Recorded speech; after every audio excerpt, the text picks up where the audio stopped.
சித்தார்த்த அக்ஷரா இன்னைக்கு நம்ம வெங்கடேச சுப்ரபாதத்தில் எட்டாவது பாட்டு பார்க்க போகிறோம். சரியா? அக்ஷரா, ஸ்ரீராம ராம ராமேதி சொல்லுமா.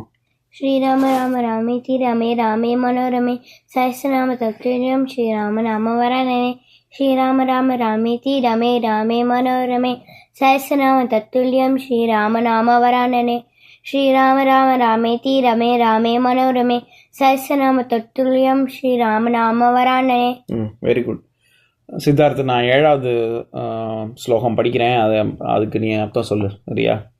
ஈஷத் பிரஃபுல்ல சரசீருக நாரிகேல பூகத்ருமாதி சுமனோகர பாலிகானாம் ஆவாதி மந்தம் அனில சக திவ்ய கந்தைஹி சேஷாத்ரிசேகர விபோதவ சுப்ரபாதம். இதுக்கு என்ன அர்த்தம்?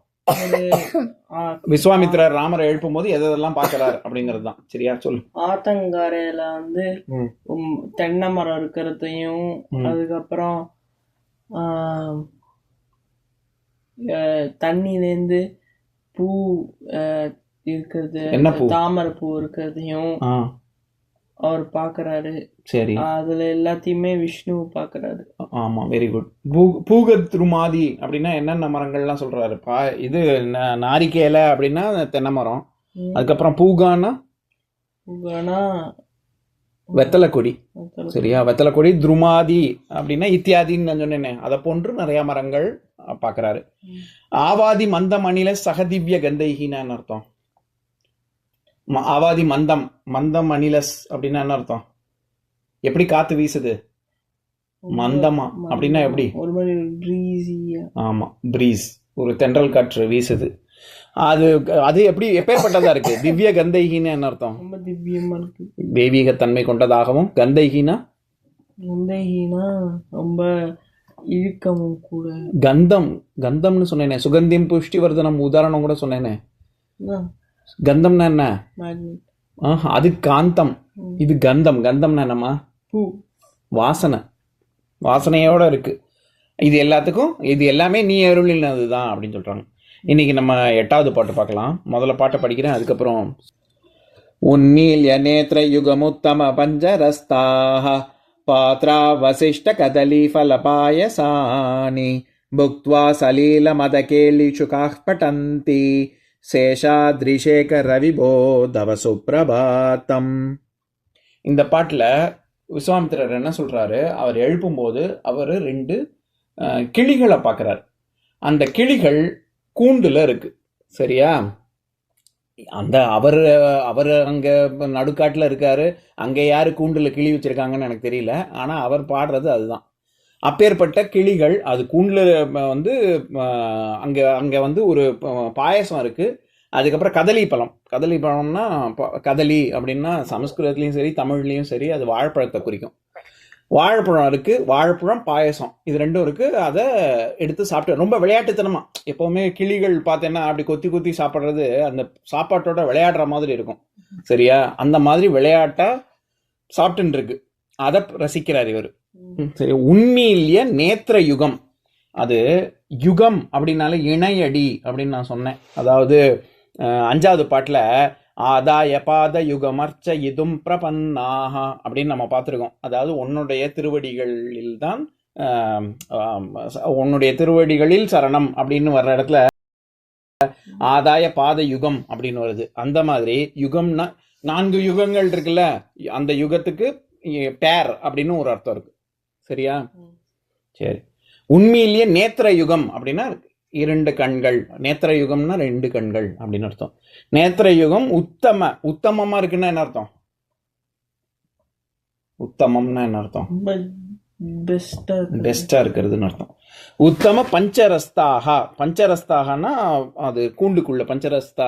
பஞ்ச அப்படின்னா கூண்டுன்னு ஒரு அர்த்தம் இருக்கு. பஞ்சரஸ்தாக அதுக்குள்ள வசிக்குது. பாத்திரம்னு நம்ம சொல்றோமே, ஒரு பாத்திரத்துல, ஒரு பவுல்ல அவிஷ்டா மிச்சம் மீதி இருக்கு. அவிஷ்டா அப்படின்னா ஒரு மிச்சம் மீதி. என்ன மிச்சம் மீதி இருக்கு? கதலி ஃபல பாயசானி. பாயசம்னா என்னது? பாயசம்னா ஸ்வீட். ஆமா. அவங்க அந்த கூண்டுக்குள்ள இருக்கிற கிளிக்கு என்னென்னலாம் இருக்கு அப்படின்னா, ஒரு பவுல்ல பாயசமும் வாழைப்பழமும், கதலி ஃபல பாயசானி, இது 2 இருக்கு. சரியா? அடுத்தது புக்த்வா சலீல மதகேலி சுகாஹ் பட்டந்தி.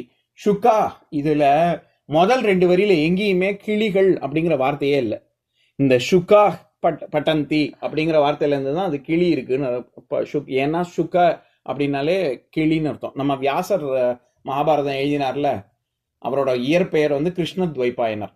சரியா? அவருடைய பிள்ளைக்கு வந்து ரொம்ப, அவரும் ஒரு மகரிஷி, அவருக்கு பேர் சுகர். சுகர்னா சாப்பிட்ற சுகர் இல்லை, சுகர்.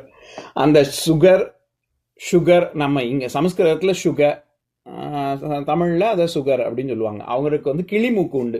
கிளிமூக்கு இருக்கிறதுனால தான் அவருக்கு பேரே சுகர். சரியா? இங்க சுகர். சுகர்.